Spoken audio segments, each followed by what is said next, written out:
influencing pop culture, politics, and everything in between, taking you ringside as we discuss the crazy world that is professional wrestling.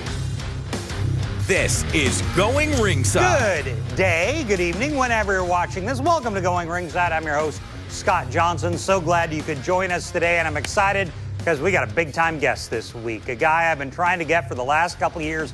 We finally were able to make it happen. Your Olympic hero, Kurt Angle, is here.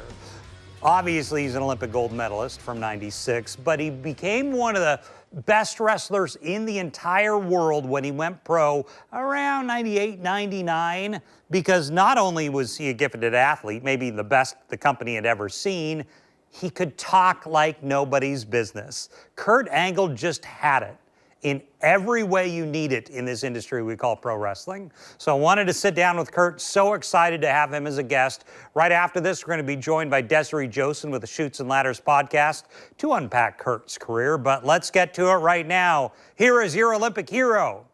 Here's Kurt Angle. Well, we are here with the legend himself, Kurt Angle. Kurt, thank you for joining us on the show today. Thanks for having me on. So what's going on in your world now? How are you doing? You know what? I pretty much do this. I pay homage to my fans by coming to see them, and they always show up, and they bring their kids with them, and their kids become my fans. So I actually grow a bigger fan base because of my incredible fans. So I do about 2 appearances a month just to show my respect for them, and they always show up, and you know, it's really cool to have that type of relationship with my fans. I was just talking to Dory Funk Jr., who said he trained you. Yes, is that right? Yes. He was at the beginning of my career. He taught me a lot about pro wrestling. He was a great teacher. We had a lot of guys go through him. Christian Cage, Test, Matt Bloom, who was Prince Albert. Who else? Matt and Jeff Hardy. So he trained a lot of us. One thing about you that I always hear is we didn't really need to train Kurt. Did you need training at all? I needed training. They're just being nice, but I picked up on it relatively quickly. I only trained for about 7 months before I went on TV, which is literally almost impossible. And to be honest with you, I didn't know what the heck I was doing. Yeah. My opponents had to leave me in the ring and call the whole entire match when we were out there wrestling. So I learned from I had to catch on. I was learning while I was still performing, and I was getting better and better every week. And literally, I became one of the best in the business probably 2 years into it. The thing that fascinated me is everyone focuses on the physical, but you could do the promos, you could do the gimmick, you could do everything immediately, it seemed like. Yes, and you know what's crazy is I didn't even train to do that. We didn't have OVW or NXT back then, so we had no way of preparing for TV, especially with cutting promos. And I only cut 1 promo in Memphis when I was training down there. And I remember when Vince McMahon wanted me to do my first promo, it was my debut. I said, Vince, I can't cut promos. I'm horrible at them. He said, well, I'm going to give you an opportunity, either sink or swim. So he starts telling me the promo. He didn't write it down for me to memorize, which is what they do.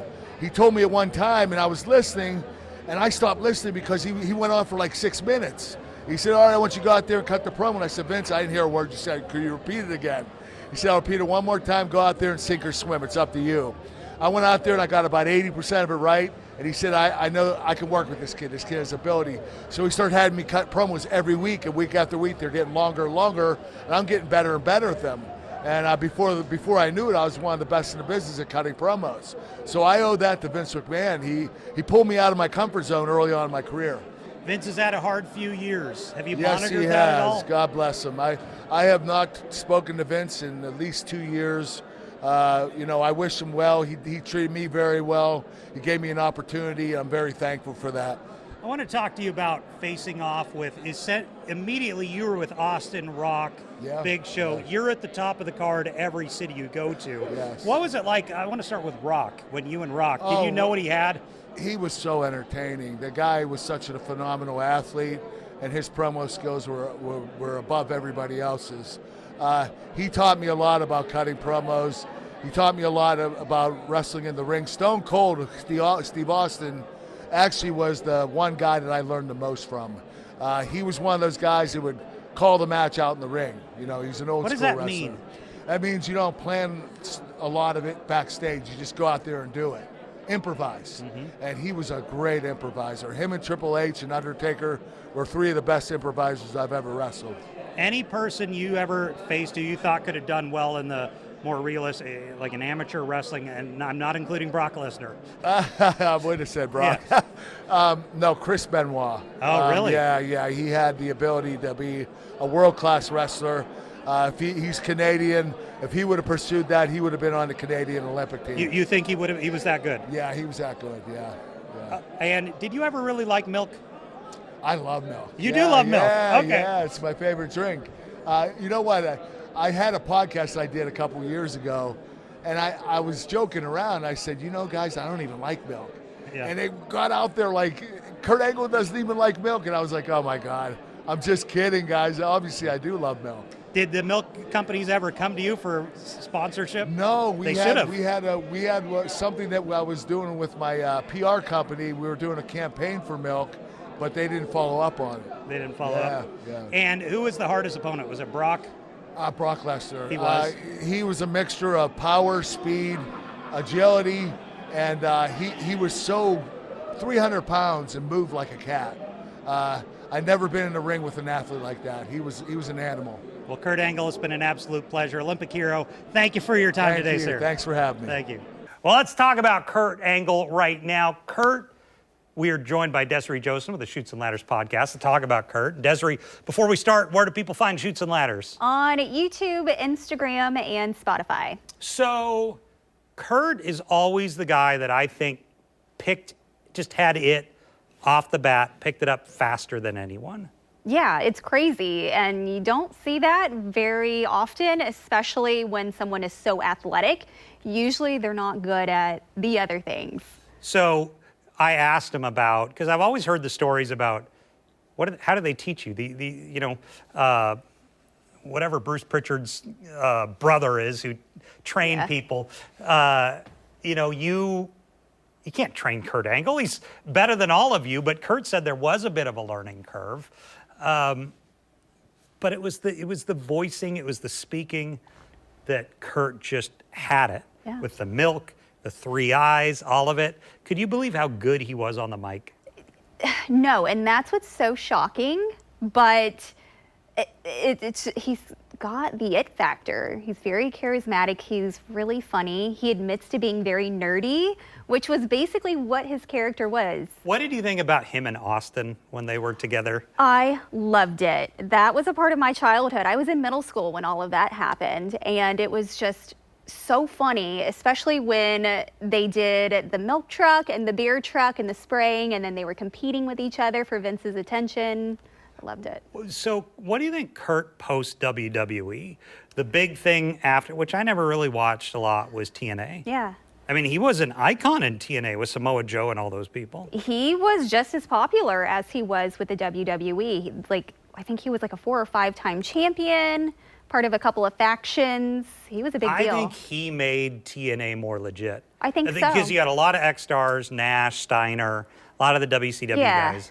But I think Angle gave it that gravitas. I think so too, just because he was a legit athlete and came over to that. And then, like you said, AJ Styles, Samoa Joe, everybody. So did you see Kurt when he was at WrestleCon last year? I saw him, but I did not meet him. You didn't get to meet him? No, okay. I wish I did. Yeah, he was very, very nice. He was nicer than I expected, actually. I was very happy about that. But I'm assuming he, like most guys, the body only works so well nowadays. Yeah, well, especially with a broken neck for, 30 years? And then getting beaten and bruised in a ring? So they have the conversation on toughest guys ever in pro wrestling. I mean, Angle's got to be near the top. I think so, absolutely. And if you see him, he's a brawler. And, I mean, he's an actual wrestler.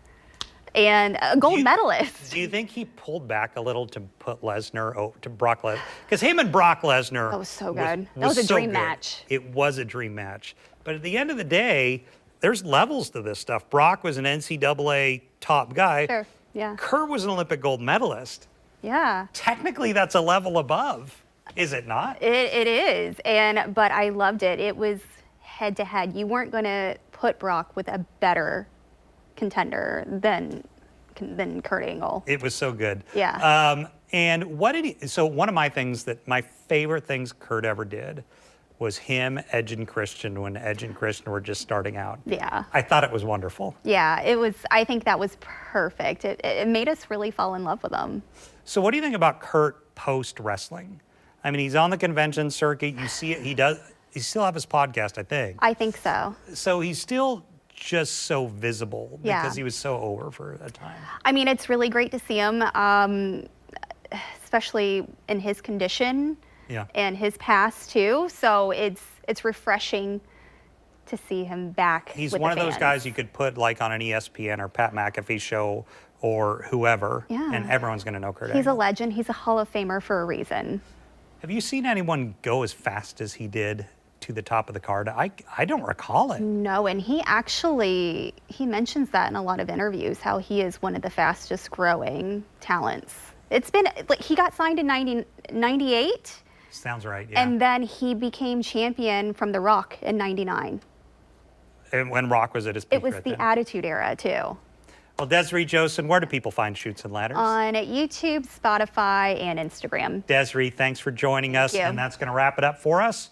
We'll see you back here next time on Going Ringside. This has been Going Ringside with The Local Station, brought to you every Wednesday on your favorite podcast player, on News4 Jax Plus, as well as the News4 Jax YouTube channel.